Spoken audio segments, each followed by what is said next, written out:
Bonjour à chacune et à chacun d'entre vous. Comme vous venez de le dire, le sujet est intraitable, mais on peut tout de même apporter quelques réflexions, quelques propositions sur le rapport entre culture et catholicisme. Je vais apporter un petit changement au titre, très bref, puisqu'il s'agit d'ajouter une lettre. Je vais mettre culture au pluriel, cultures et catholicisme. Et je vais m'expliquer, ça sera la première partie de mon intervention, sur le sens du mot culture, que discutable, mais que je vais tâcher de préciser pour mon compte. Ensuite, préciser ce qu'il en est du catholicisme par rapport à ces cultures.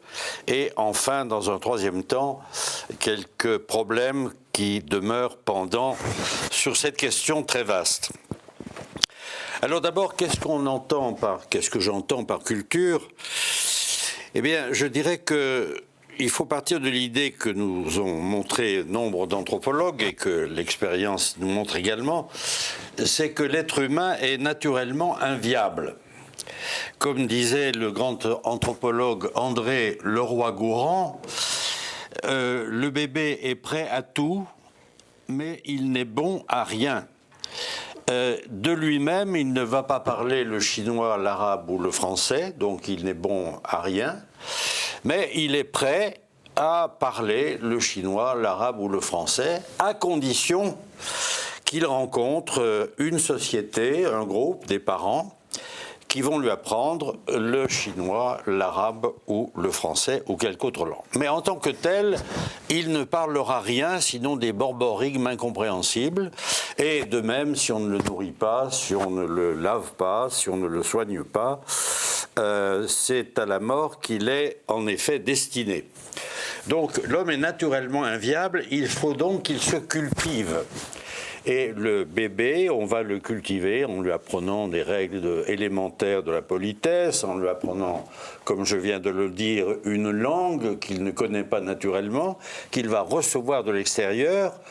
Donc on peut admettre tout à fait que l'être humain doit se cultiver son corps, physiquement, intellectuellement, spirituellement, ce qui est vrai du point de vue de l'individu comme ce qui est vrai du point de vue d'une collectivité. Aucune société humaine ne peut vivre si elle ne se cultive pas. Même la cueillette des fruits ou la pêche des poissons dans les cultures dites primitives suppose un minimum de travail pour aller chercher les poissons dans l'eau ou cueillir les fruits dans les arbres. Il faut donc, pour qu'une société comme un individu soit viable, se donner les moyens de la survie. Et les moyens de la survie, c'est précisément ce que je vais appeler, ce qu'on appelle une culture. Une culture ou une civilisation, les Allemands là-dessus divergent par rapport aux Français, mais enfin peu importe, disons, retenons le mot culture. La culture, c'est donc la totalité de ces institutions qui sont nécessaires au bien vivre d'une communauté humaine. Cela passe par l'économie, je y ai fait allusion, l'agriculture, il ne suffit pas d'ouvrir le bec pour trouver de la nourriture, il faut cultiver les champs, il faut élever des troupeaux. Bon, économie, travail, les règles et les lois, il faut éviter la violence, donc il faut se donner des règles de la vie commune, aussi simples que le code de la route pour éviter les accidents, mais plus compliqués dans les codes pénaux, etc. Bien entendu, il faut se donner un langage pour la communication, et il n'y a pas de société humaine sans langage, et un ensemble d'institutions, institutions familiales, le problème de la parenté qui est si délicat et si décisif, des institutions politiques, car il faut décider de l'avenir de cette société, de sa relation avec les autres. Il faut des institutions artistiques. Toute société connaît de l'art, l'architecture, la peinture, la musique, le folklore, sans lesquels il n'y a pas de vie humaine possible. Aussi des institutions religieuses, parce qu'une société a besoin de se rapporter au mystère des choses, à l'absolu, quelque nom qu'on lui donne. Donc, puisque la culture, c'est cet ensemble d'institutions qu'il faut créer pour survivre, cette création dépend évidemment des lieux et des conditions matérielles. on ne peut pas avoir la même culture dans un pays sec, dans un pays humide, dans un pays qui est riche du point de vue agricole et d'un pays qui est pauvre, d'un pays qui est sur le bord de la mer ou d'un pays qui est totalement coupé de la communication par les océans et par les mers. Donc les cultures doivent répondre pour pouvoir survivre aux conditions matérielles, quelquefois défavorables, quelquefois plus favorables, dans lesquelles elles vont s'instituer. D'où la diversité des modes de production, pour parler comme le cher Marx, la diversité des institutions, on ne va pas se donner les mêmes règles selon les lieux, et évidemment, très important pour notre sujet, la diversité des langues. La diversité des langues. Donc on peut dire, on l'a d'ailleurs rappelé dans les interventions précédentes, que l'humanité se vit au pluriel, elle vit dans des cultures contre les tentations d'unification niveleuse. Souvenons-nous de Babel. C'est précisément la tentation totalitaire de faire de l'humanité un seul bloc qui ne parlerait qu'une seule langue, qui n'aurait que les mêmes règles, etc.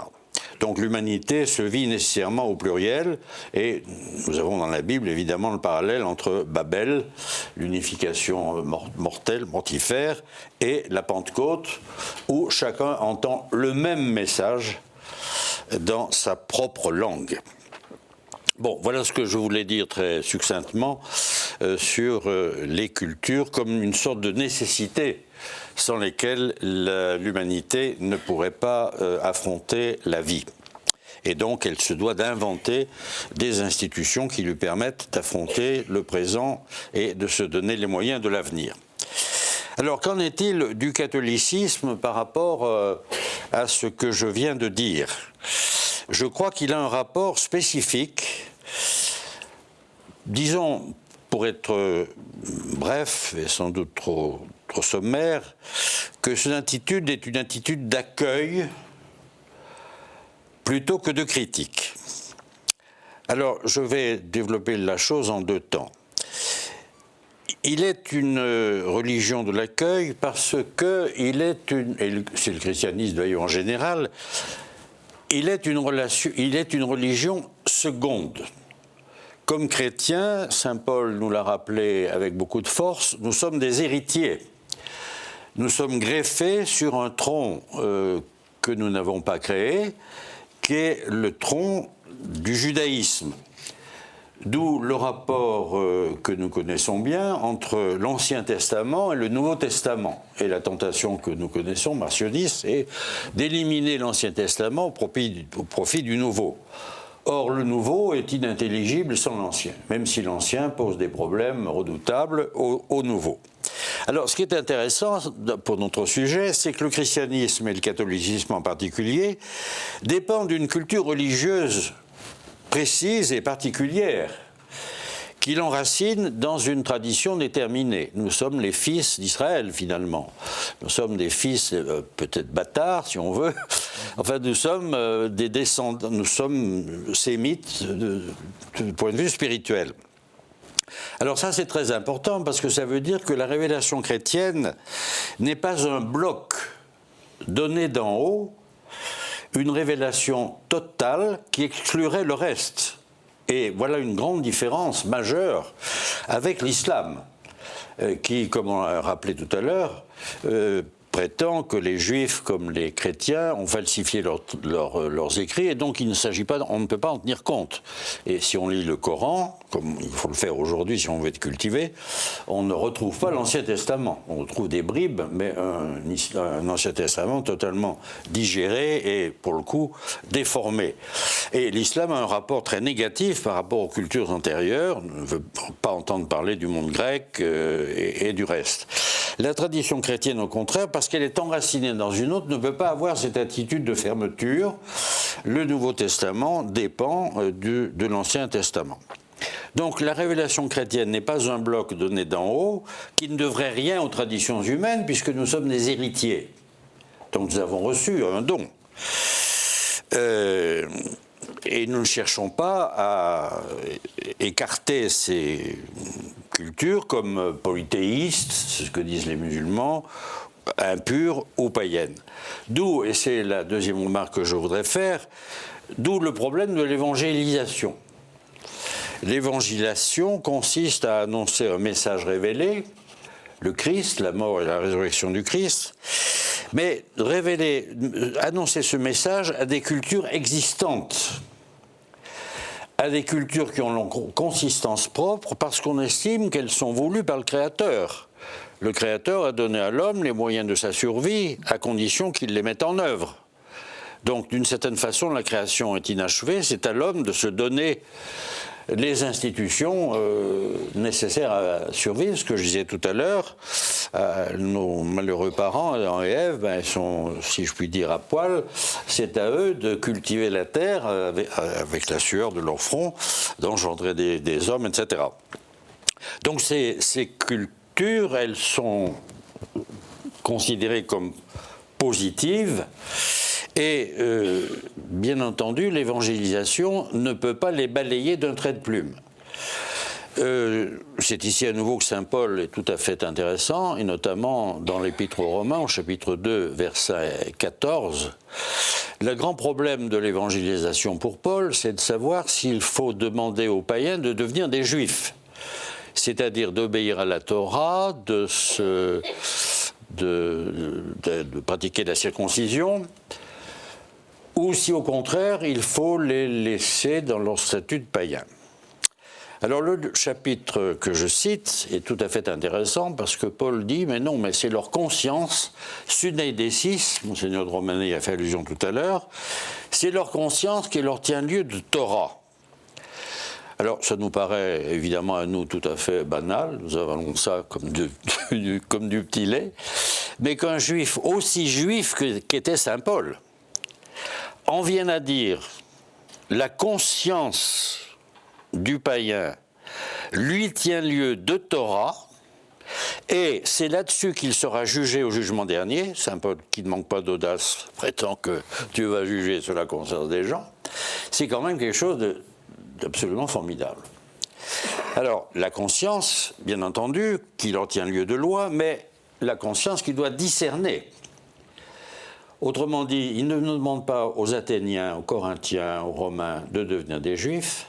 Restez Romains, mais triez dans votre héritage culturel, gardez tout ce qui est bon, pur, juste, éliminez le reste. Donc, l'idée du discernement. Ni conversion au judaïsme, ni consécration sans jugement des cultures rencontrées. Et nous pourrions trouver ici de grandes traditions chrétiennes, l'Épître à Dionyette, qui aurait pu être un texte du Nouveau Testament, où il nous est dit, mais le chrétien ne se distingue en rien du païen, par son habit, il s'habille comme tout le monde, il mange comme tout le monde, sauf qu'il n'abandonne pas ses enfants. Il n'abandonne pas ses enfants. Mais pour le reste, il n'a pas de ville à côté, il a la vie commune. Et je voudrais citer un texte de saint Augustin, qui est quand même une référence majeure, dans la Cité de Dieu, au livre 19, chapitre 27. Donc il défend contre les critiques des païens la cité sainte, comme il dit, la cité céleste, en fait l'Église. Et voilà ce qu'il dit dans ce passage. Cette cité céleste, donc il s'agit en fait de l'Église, pendant tout le temps qu'elle vit en exil sur cette terre, recrute des citoyens dans toutes les nations. Elle rassemble sa société d'étrangers de toutes langues. Il n'y a pas de langue sacrée dans le christianisme. De toutes langues, sans s'occuper des diversités dans les mœurs, les lois et les institutions, grâce auxquelles la paix s'établit ou se maintient sur terre. Elle n'en retranche rien, n'en détruit rien. Bien mieux, elle garde et observe tout ce qui, quoique divers dans les diverses nations, tient à une seule et même fin, la paix terrestre, à condition que de telles observances n'entravent pas cette religion qui apprend à adorer un seul Dieu véritable et souverain. Bon, c'est du saint Paul remâché, étendu. Elle prend toutes les mœurs, mais évidemment, elle élimine tout ce qui est contraire à la justice de Dieu et à la paix humaine. Voilà. Donc il ne s'agit pas de faire table rase, comme la tentation que j'appellerais évangéliste le fait, c'est des païens, c'est du polythéisme, il faut l'éliminer. On fait table rase des mœurs païennes pour proposer un code de vie chrétien, ce qui a été la tentation des missionnaires. Comme on l'a dit dans la première intervention, en fait, ce code, c'est le code de vie occidental. Voilà, et c'est un grand problème évidemment pour la missiologie que de savoir comment trier, discerner. Et donc ça m'amène à ma troisième partie, c'est-à-dire les problèmes posés. Je vais distinguer de manière tout à fait arbitraire, comme vous allez le voir, des problèmes que j'appellerais anciens et des problèmes nouveaux. Mais le passage de l'un à l'autre est évidemment très, très facile. Alors, le problème, je vais en énumérer quelques-uns rapidement, on pourra y revenir dans la discussion, c'est que les cultures en question, elles résistent au discernement. Que le discernement n'est pas facile. Il est souvent partial. Il est aveugle, il est impuissant. Il y a le risque d'avaler aussi beaucoup de mauvaises choses en ne voyant pas qu'elles sont mauvaises. Il est souvent impuissant. Alors on pourrait donner quelques exemples. L'esclavage, l'épître à Philémon. L'esclavage qui nous paraît aujourd'hui quelque chose de tout à fait discutable. Saint Paul semble... Bon, en même temps, il mine l'esclavage, puisqu'il dit à Philémon, c'est ton frère. Non, c'est ton frère, c'est pas tout à fait un esclave. Enfin, il maintient le système. Saint Augustin aussi, d'ailleurs. Sauf le refus de l'abandon des nouveau-nés, comme j'ai dit tout à l'heure. Le grand problème aussi qu'ont trouvé les missionnaires, notamment en Afrique, c'est la polygamie par rapport à la monogamie. Quand j'ai les Africains, il faut balayer devant notre porte. Enfin bon, la polygamie résiste l'excision des femmes, la place des femmes. La place des femmes, plus ni homme ni femme, d'accord, mais bon. Oui, bon, d'accord, plus ni homme ni femme, théoriquement. Les cultures résistent. Alors aujourd'hui encore, bien entendu, elles résistent. Il y a des choses qu'on ne voit pas, que nous ne voyons pas, que nos petits-neveux verront. Alors, autre remarque, on va accuser le catholicisme d'en faire trop dans l'acceptation, d'être phagocyté par le platonisme, grande querelle autour du cardinal Danielou, comme vous vous souvenez, n'est-ce pas, les pères grecs auraient trop avalé du grec, de l'hellénisme, et le catholicisme, le christianisme serait finalement trahi, on aurait trahi le message évangélique. Donc il faut épurer. Sullivan, des gens comme ça, et ça revient régulièrement, on a trop pris du monde grec, de la raison, et il faut retrouver la pureté primitive. D'où la critique contre la philosophie, contre la raison, Luther en parlant comme de la gueuse. Comme de la gueuse. Alors, c'est un vaste problème parce que, à travers ça, il y a eu des polémiques redoutables entre Matteo Ricci, les rites chinois. On va en Chine, il faut balayer la culture chinoise? Évidemment pas. Mais jusqu'où aller dans l'acceptation? Alors heureusement, nos frères dominicains à Rome veillaient à ce qu'on n'aille pas trop loin, et donc on a coupé court. Mais imaginons que la Chine se soit convertie, même au prix de quelques concessions aux rites chinois. Et voilà, jusqu'où aller? Las Casas, cette fois c'est le dominicain qui est du bon côté. Las Casas, c'est Sepulveda. Est-ce que les Indiens ont une âme ou pas? S'ils n'ont pas d'âme, bon, leurs propriétés appartiennent au roi d'Espagne, leur mariage ne compte pas, on peut les épouser. Bon. Jusqu'où aller dans la reconnaissance de la culture des cultures indiennes? C'est le problème que nous connaissons aujourd'hui entre la visibilité et l'enfouissement. On s'enfouit comme les petites sœurs du frère de Foucault dans les quartiers arabes, chez les pauvres. Au contraire, on a le soutane dans la rue, on fait des processions, on montre qu'on est là, catholique, le drapeau. Voilà, c'est ancien et c'est nouveau. Alors, je dirais encore une autre question, c'est la tentation des églises nationales, dans laquelle le protestantisme est tombé tout droit. Nous avons oublié en France le gallicanisme. C'est une chose étrange, parce que le gallicanisme a régné pendant des siècles. Le gallicanisme, c'était quand même ça. Le pape, bon, quand on y pense, mais c'est le roi qui nomme les évêques, les abbés dans les abbayes. La tentation là, c'est de se soumettre au pouvoir politique. Regardez la Chine, les catholiques patriotiques, ils sont soumis au parti. Vatican. Bon, je dis ici en passant, le problème d'une Église nationale, c'est qu'elle est liée à une culture exclusive, souvent, et à un pouvoir politique qui, évidemment, domine l'Église. On peut penser chez nous à la constitution civile du clergé. Les évêques gallicans n'y ont vu que du bleu. Mais c'était l'Assemblée nationale qui décidait des programmes dans les séminaires, qui décidait que les évêques seraient élus, qui décidait de la répartition des diocèses, etc. Heureusement qu'il y a un pape qui a dit, écoutez, je ne comprends pas bien vos histoires de français, mais je trouve ça un peu bizarre quand même que ce soit l'Assemblée nationale qui dirige l'Église. Alors on dit beaucoup de mal de cette constitution civile du clergé, mais je crois que le refus de la Constitution était un moment majeur. Voilà, jusqu'où aller. Alors, la Révolution française, l'abbé Grégoire dit, mais non, la Révolution, c'est très bien, il faut libérer les esclaves, droits de l'homme. Il avait raison. Il va être toujours le problème, jusqu'où aller. À quel moment il faut dire non?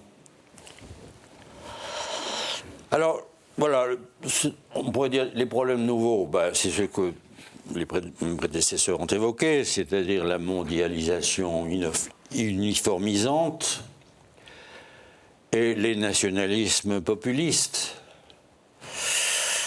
Comment trouver un authentique catholicisme, ce que le père Congar appelait une église d'église? L'église catholique n'est pas une secte, elle est une grande église avec, je vais le dire, des petites églises, des églises particulières, contre une centralisation excessive. D'où, dans l'Église catholique, l'importance des liturgies avec leur langue propre. Quand je suis rentré dans la Compagnie de Jésus, j'appartenais au diocèse de Lyon, et nous avions un rite lyonnais tel que quand je suis rentré au noviciat, je ne pouvais pas répondre à la messe, puisque les jésuites centralisateurs, comme vous savez, avaient le rite romain. Tout ça, curieusement, Vatican II, qui a pourtant valorisé l'Église particulière, a balayé. Les rites dominicains, qui commençaient par l'offertoire, le rite de Milan, le rite de Lyon. Heureusement, nos frères orientaux ont gardé leur rite. Chaldéens, arméniens, jusqu'à la pagaille la plus totale. Enfin bon, ça c'est l'Orient. Importance des liturgies, des langues spécifiques. Malheureusement, on a aboli, je crois que c'est Paul VI, les patriarcats.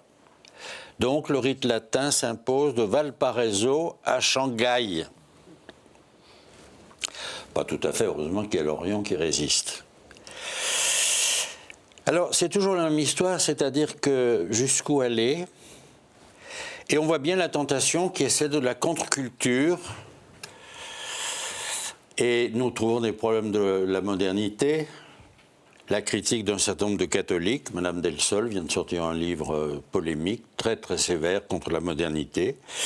Mais qu'est-ce qu'elle propose? Une contre-culture catholique, le ghetto, on va se retrouver entre nous, bon catho, pur, indemne de corruption, pratiquant la justice et la charité. On va avoir des villes catholiques. Qu'est-ce que ça veut dire? Monsieur Braque a publié un livre qui s'appelle « Modérément moderne ». On peut être modérément moderne quand il va subir une opération chirurgicale à Pompidou. Alors il peut demander au chirurgien d'être modéré, d'avoir des jets, mais il subit l'opération chirurgicale avec, espérons, le dernier cri de la technique moderne, non? Alors il peut ne pas prendre l'avion pour être modéré, mais quand il prend l'avion, il prend l'avion. Alors voilà, il y a des choses à refuser dans la culture moderne, bien entendu. On a fait allusion tout à l'heure à la GPA et des choses comme ça. Ce qui pose un problème d'ailleurs interne à l'Église. Quelle ecclésiologie si l'on tient compte des cultures? Comment organiser institutionnellement la diversité dans l'Église elle-même? Alors, le pape François vient parler de synodalité, et je crois que c'est une porte magnifique, ouverte à l'accueil de la diversité. Mais aller jusqu'où, ça a toujours le même problème. Mais il faudrait commencer par s'ouvrir à la diversité. Après, on verra. C'est comme pour les rites chinois. Commençons par parler le chinois, par connaître leurs coutumes, leurs traditions, puis on verra bien les limites. Commençons par ça.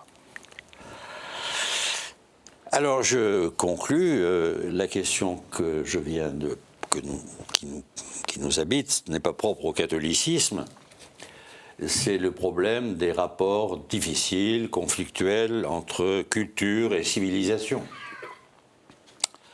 Ça c'est sûr, on le voit bien, on a fait allusion tout à l'heure aux talibans. Comment arriver au problème de la démocratie, comment arriver à faire en sorte que les cultures ne s'entrechoquent pas. Elles évoluent, elles ne cessent d'évoluer, elles ne sont pas des blocs. Elles communiquent par le commerce, par l'échange des langues, par l'échange des gens. Elles évoluent, Internet. Je crois qu'il faut éviter qu'elles soient dans une confrontation. Mais ce qui est vrai des religions, comment éviter les confrontations entre islam et christianisme sans tomber dans l'ouverture béate et idiote. Mais c'est vrai aussi des régimes politiques, des cultures. Il me semble qu'on a là affaire à une interrogation permanente et qui est en fait fructueuse. Ce serait tellement facile de dire on est un bloc, on ne bouge pas. En fait, le christianisme nous oblige, comme nos démocraties, à un discernement, donc à une critique permanente de nous-mêmes et de nos sociétés. Je vous remercie.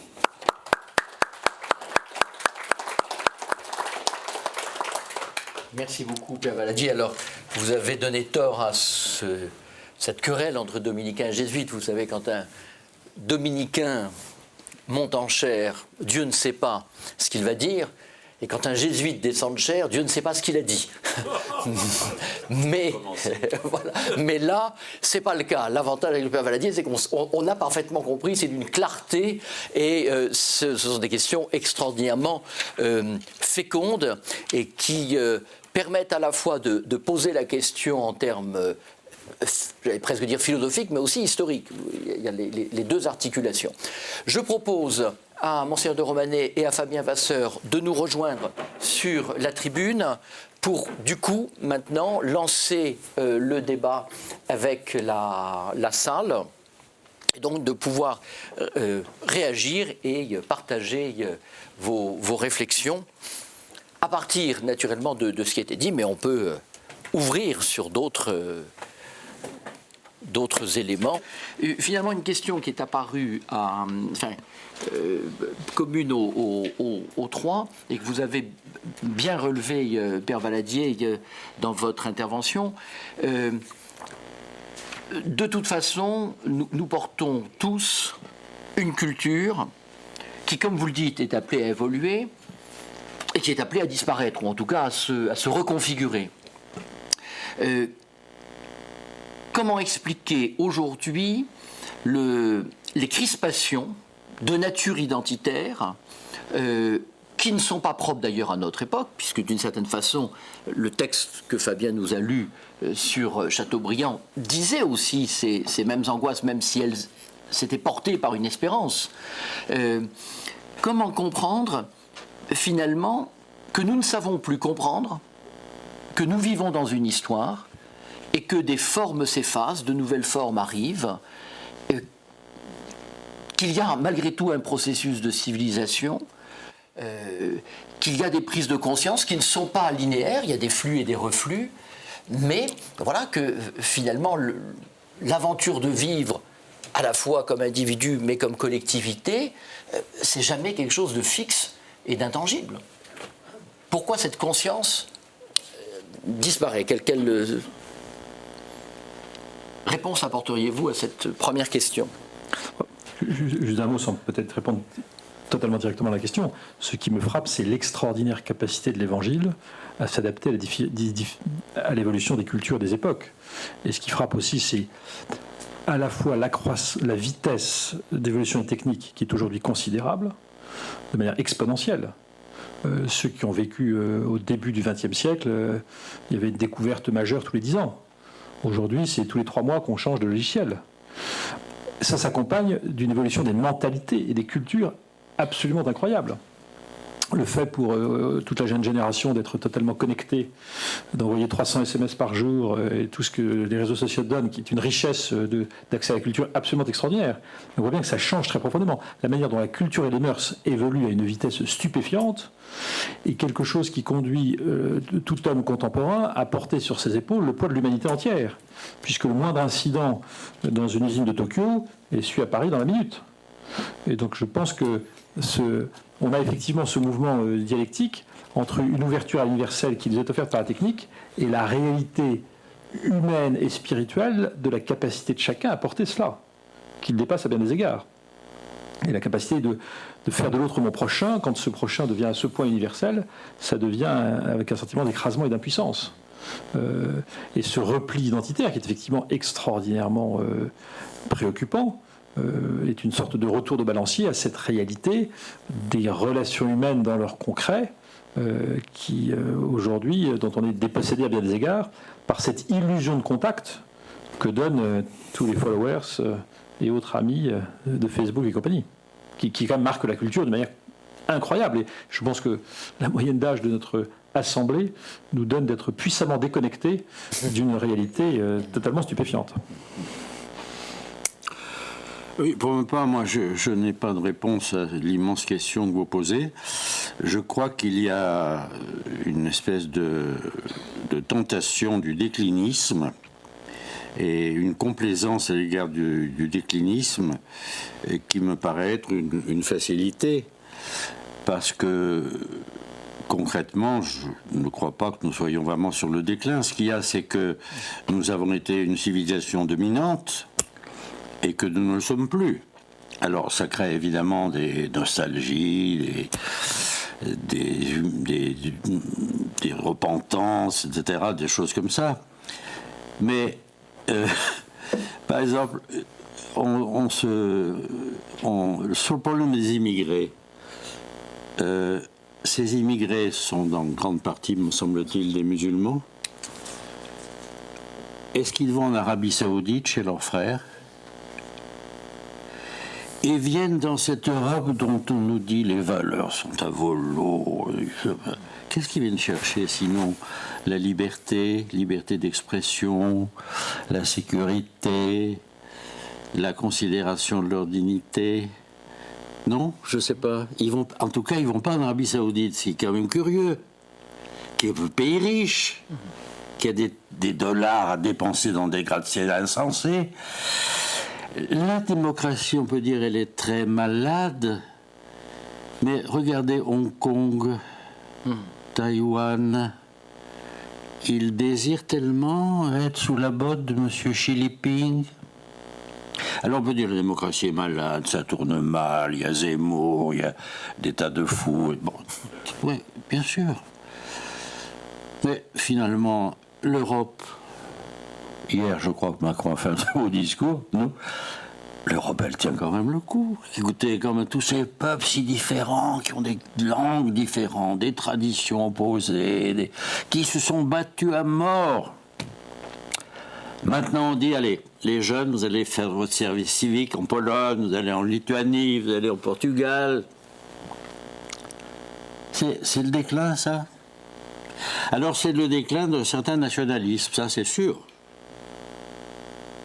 Mais ils peuvent aller en Auvergne. On ne les empêche pas. Mais on leur fait découvrir qu'il n'y a pas que l'Auvergne. Voilà, donc je suis peut-être un peu naïf, optimiste. Moi, je crois qu'il faut se méfier de nos déclinismes, y compris dans l'Église catholique. Tous ces gens qui nous la modernité. Mais ils en profitent d'ailleurs en même temps, bien entendu. Hein ? Bien sûr. Mais ça fait... distinguer de dire, moi, je suis opposé à la modernité. On est tous opposés, évidemment. Qu'est-ce qui est favorable à l'avortement, à la GPA? Et c'est très difficile de le dire aujourd'hui. Donc, en effet, nos sociétés sont travaillées par ce que Freud appelait des forces de mort. Mais chacun de nous aussi est travaillé par des forces de mort. Voilà, il faut les discerner. Et l'Esprit Saint, c'est justement de nous aider à ne pas tomber dans la mort. Mais nos sociétés ne sont pas plus... L'Arabie Saoudite, c'est un modèle. Le Myanmar, c'est un modèle. Le Congo, c'est un modèle. Le Brésil de M. Bolsonaro, c'est un modèle. Les États-Unis de M. Trump, c'est un modèle. Parce que c'est peut-être la Chine qui est sur son déclin, en étouffant les libertés. Ça peut peut-être, comme l'Union soviétique, s'effondrer du jour au lendemain. Enfin, je n'en sais rien. Non, mais c'est pour dire... il faut évidemment se regarder dans la glace, et c'est pas brillant, mais qu'est-ce qui est brillant? Bon, excusez-moi, c'est toi, Mélie. Fabien veut. Non, c'est que pardon, tout ceci me fait penser à ce que Alain Besançon avait appelé il y a quelques années, c'était vers les années 90, les 3 tentations dans l'Église. Il y a la tentation antidémocratique, la tentation démocratique et la tentation de l'islam. Oh. Oui. Enfin, écoutez, vous croyez que nos évêques vont se convertir à l'islam? Non, mais simplement... Quelle est la chrétienne qui veut porter le burqa? Non, mais c'est stupide de dire des choses pareilles. Voyons. Non, il me paraît intéressant dans ce qu'il... peut-être sur l'islam, enfin, quoi qu'il ait eu... qu'il ait regardé les textes de près, mais c'est surtout là ce qu'il appelle la tentation démocratique. C'est que, comme il le dit, là j'ai sous les yeux, beaucoup de sermons aujourd'hui enjoignent aux chrétiens d'être gentils, d'être solidaires, d'être responsables et égalitaires, de répandre sa tendresse sur les exclus, les immigrés, les handicapés, etc. Mais ce n'est là que le développement du discours démocratique. La démocratie contient un programme indéfini d'englobement de tous les êtres humains dans une communauté égalitaire. Mais alors le communisme avait été ce qu'il appelait la perversa imitatio du christianisme. Mais dans la tentation démocratique, il juge que la confusion du discours démocratique et de la prédication chrétienne ne soulage en rien l'homme moderne, dans ce qui est son mal intime, la privation de la vérité. Voilà.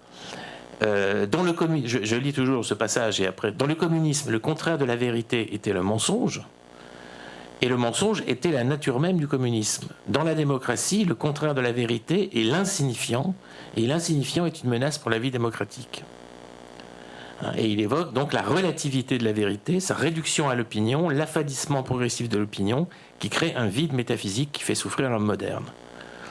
Alors, ce rapport à la vérité me paraît intéressant quand même, parce que c'est ce que, par exemple, un poète comme Bernard Noël appelait le passage de la censure, comme dans le communisme par exemple, avec un C, à la censure avec un S.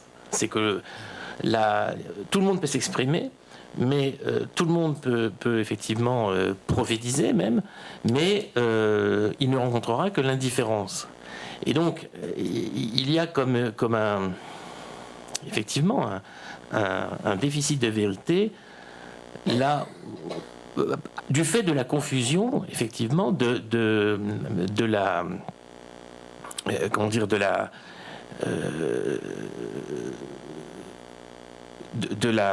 démocratie et de l'universel démocratique et de l'universel chrétien. Il n'y a pas de superposition. En fait, il y a une dilution dans la démocratie. Et alors là, je partage tout à fait votre Père Valadier sur la dimension du déclinisme. Moi, je ne suis pas du tout... D'ailleurs, je pense que le discours, par exemple, de Chateaubriand en 1841 n'était pas un discours décliniste. Même si effectivement une mélancolie chrétienne aujourd'hui se répand, ou si la reconquête, puisque monsieur rapporteur avait parlé de ce mot, la reconquête, je veux dire, le mot reconquête vient d'être préempté, qui existe déjà, est déjà pris, et il connote quelque chose qui n'augure rien de bon, parce que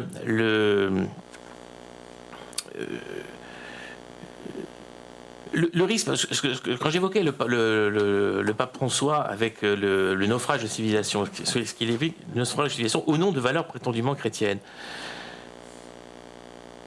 Ce qui fait que quelqu'un comme Alain Finkielkraut dit par exemple qu'il se trompe, etc. Bon. Alors, quand on est chrétien, on dit le pape a raison, évidemment. Le pape évoque la défiguration de Dieu, la trahison du message évangélique si on ne vient pas secourir le frère. Il est dans son rôle. Mais pourquoi braque-t-il les chrétiens d'Europe? C'est quoi cette dénonciation des valeurs prétendument chrétiennes, cette façon finalement de suggérer que l'étranger et l'immigré est plus important humainement que le natif, que le chrétien de souche, si je puis dire. Et c'est tout le problème, à mon avis. Là, il va y avoir quand même une zone de conflit, parce qu'effectivement, le christianisme identitaire doit être distingué de l'identité chrétienne. C'est que l'identité chrétienne, elle prend plusieurs formes, comme vous l'avez vous-même rappelé, mais le christianisme identitaire est là aussi une sorte de perversa imitatio de l'identité, enfin de cette identité. Et de même, c'est ce que je voulais dire dans une dernière partie, c'est que je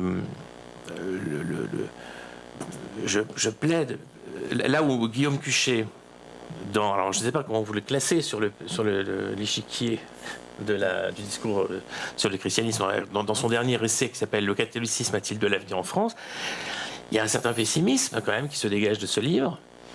Et à la fin de ce livre, il dit plaider pour un catholicisme culturel. Alors, évidemment, le catholicisme culturel il y a quelque chose de réducteur, parce que le catholicisme ne peut pas être réduit à la culture, encore moins au culturel. Mais c'est pour ça que je parlerai de renverser les termes, et je plaiderai plus pour une culture catholique qui irriguerait la société, qui irriguerait potentiellement tout homme de bonne volonté, qu'il soit chrétien ou non. Et je plaidais in fine pour un relancement, un renforcement des liens entre foi et culture. C'est pas pour faire de la publicité à l'EFC, encore que ce ne soit pas si mal, mais montrer qu'il y a là revendiquer l'héritage chrétien européen, par exemple. Je ne parle pas des racines chrétiennes, ça c'est encore un autre débat, mais l'héritage chrétien est essentiel. Alors je voulais juste, si peut-être une question, je voulais, oui, vas-y. Non, termine ton raisonnement. J'aurais voulu terminer en fait par une citation de Milan Kundera, qui prenait acte du caractère privé de toute confession religieuse aujourd'hui, du fait qu'il n'y avait plus rien de véritablement sacré, on pouvait tout profaner. Mais il évoquait cette situation d'hommes athées élevés dans un pays communiste et qui se moquaient des religions. Et il dit, durant les temps modernes, il écrit ça dans les Testaments trahis en 1993, durant les temps modernes, l'incroyance cessait d'être défiante et provocatrice, et de son côté, la croyance perdait sa certitude missionnaire ou intolérante de jadis. Le choc du stalinisme a joué le rôle décisif dans cette évolution. En tentant de gommer toute la mémoire chrétienne, il rendit clair brutalement que nous tous, croyants ou incroyants, blasphémateurs ou dévots, ça c'est pour Charlie Hebdo, appartenons à la même culture, enracinée dans le passé chrétien, sans lequel nous ne serions qu'ombres sans substance, raisonneurs sans vocabulaire, apatrides spirituels. C'est quand même des mots très forts. Et il disait « J'ai été élevé comme athée, je m'y suis plu jusqu'au jour où, dans les années les plus noires du communisme, j'ai vu des chrétiens brimer. Du coup, l'athéisme provocateur et enjoué de ma première jeunesse s'est envolé tel une niaiserie juvénile. Je comprenais mes amis croyants et emporté par la solidarité et l'émotion, je les accompagnais parfois à la messe. Ce faisant, je n'arrivais pas à la conviction qu'un Dieu existe en tant qu'être qui dirige nos destinées. En tout état de cause, que pouvais-je en savoir ? Et eux, que pouvaient-ils en savoir? Étaient-ils sûrs d'être sûrs? Et là, la fin est sublime. J'étais assis dans une église avec l'étrange et heureuse sensation que ma non-croyance et leur croyance étaient curieusement proches. Je crois que ce sont des paroles d'espérance. Ce sont des paroles d'espérance et de réconciliation, précisément, entre les croyants et les non-croyants. Et ça veut dire que cette espérance est rendue possible par cette culture commune, qui est une culture chrétienne, une culture catholique, qui est disponible, qui est là, à la fois que certains disent comme une ressource, mais aussi comme un enracinement, parler aussi comme Simone Veil. Voilà, Monseigneur de Romanet. Oui, moi je dois avouer, quand j'entends les termes de reconquête ou de déclinisme, j'ai l'impression qu'on est complètement à l'ouest. C'est-à-dire que nous sommes dans un monde qui est une évolution extraordinairement rapide, avec une chance formidable, c'est que chaque génération porte en elle l'aspiration du meilleur. Père Valadier a magnifiquement parlé du bébé, qui est bon à rien et prêt à tout. Chaque génération qui se lève porte en elle un absolu de vérité, de justice, de générosité. Et nous voyons tous ces jeunes d'ailleurs qui partent en mission humanitaire, qui se lèvent avec des convictions fortes. Et je dirais que c'est l'âge qui parfois nous empâte et nous affadigue sur bien des sujets. La manière dont les problématiques se renouvellent est absolument phénoménale. Il faut que nous réalisions la manière dont nous avions de penser dans les années 80. Donc j'ai fait mes études, c'était le mur de Berlin, c'était Moscou. Bon, ensuite ça a été la problématique des Twin Towers à partir de 2001, ça a été ensuite l'Afghanistan, ensuite ça a été un certain nombre de réalités. On change complètement de logiciel tous les 10 ans en termes internationaux. Bon. Aujourd'hui, le grand adage du chef d'état-major des armées, qui est très puissant dans sa simple formulation, c'est gagner la guerre avant la guerre. Qu'est-ce que ça veut dire? Ça veut dire qu'on est en guerre. Ça veut dire qu'on est en guerre sous le seuil de la guerre. Ça veut dire que, en termes de numérique, en termes de spatial, en termes de fonds sous-marins, toutes les grandes puissances se font la guerre de la manière la plus débridée qui soit. Et non seulement de manière préventive, mais aussi de manière proactive. Bon. Gagner la guerre avant la guerre, c'est parce que la guerre aujourd'hui, ça va être une guerre de haute intensité, et le jour où on aura une armée de 800 000 hommes qui viendra avec l'ensemble de la panoplie technique vouloir faire valoir ses intérêts, ça va être très impressionnant. On est sur à la fois des réflexes reptiliens de toujours, et ce qui est très marquant, c'est les logiques d'empire. L'empire russe, l'empire chinois, l'empire brésilien, l'empire turc, l'empire iranien. Et nous-mêmes, la manière dont on célèbre Napoléon, on se demande si la France ne regrette pas de plus être un empire. Bon. Cette espèce de velléité infantile de toute puissance, mais très impressionnante, et qui marque les cultures de manière très forte. Bon. Et bien quand les plaques tectoniques se mettent à bouger, et quand un empire a envie d'empiéter sur un autre, je vous assure qu'on retrouve les fondamentaux avec une grande vitesse. On était à Auteuil à ce moment-là, le dimanche qui a suivi de Bataclan, plus 50% dans nos églises. Un certain nombre de fondamentaux qui reviennent. La question de l'islam à bien des égards, qui est une question extrêmement stimulante, elle invite quand même un certain nombre de nos contemporains à se dire, au fond, moi, à quoi est-ce que je crois? Et entre ceux qui croient à quelque chose et ceux qui ne croient à rien, ceux qui ont gagné, c'est ceux qui croient à quelque chose. À quoi est-ce que je crois? Qu'est-ce que ça change dans ma vie? Qu'est-ce que ça veut dire? Mais les questions les plus fondamentales, vous savez, quand on voit aujourd'hui l'extraordinaire technicité avec laquelle nous vivons, qui est aussi une incroyable vulnérabilité. Vous coupez l'électricité à la ville de Paris pendant 15 jours, vous imaginez dans quel état on se trouve. Et la résilience, enfin je veux dire, on est quand même loin de ceux de 14 qui ont vécu pendant des années dans les tranchées. Je ne doute pas qu'un grand dynamisme pourrait se faire chez certains. Mais quand on voit la manière dont le Covid a conduit un certain nombre de jeunes, de manière dramatique, à perdre tout espoir, voire à aller jusqu'au suicide, nous sommes dans une situation de fragilité et de vulnérabilité tout à fait considérable. Alors évidemment, il ne s'agit pas de faire des pronostics, mais objectivement, tous ceux qui sont un peu imprégnés dans ces questions de géostratégie aujourd'hui, ils sont marqués par le fait que jamais le monde n'a été aussi dangereux. Vous savez que des aéronefs français et américains se sont fait reconduire à la frontière de manière un peu forte par des Sukhoi russes il y a 2-3 jours, tout ça au-dessus de la mer Noire. Le jour où ça pètera, ça va être tragique. Actuellement, on a une espèce de consensus de grande puissance sur le fait que restons chacun chez soi. Mais ce qui se passe quand même au-dessus du ciel syrien, c'est que vous avez des avions et des batteries russes, et vous avez des avions anglais, français et américains qui volent. Bon, on fait en sorte que ça pose pas trop de problèmes. Si ce n'est que récemment, un missile syrien russe a dégommé un avion russe, absolument. Un missile syrien. Bon, bah, tout ça s'est traité gentiment, diplomatiquement, mais on est quand même sur la corde raide.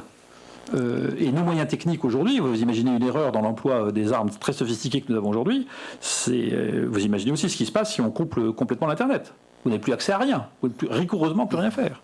Enfin, ce que je veux dire par là, c'est que la vie, et moi ce qui me frappe dans tout ça, de manière très positive et très enthousiaste, c'est d'abord l'extraordinaire créativité humaine, le génie humain, et la manière dont l'Évangile vient répondre à ces questions avec une actualité et une acuité absolument extraordinaire.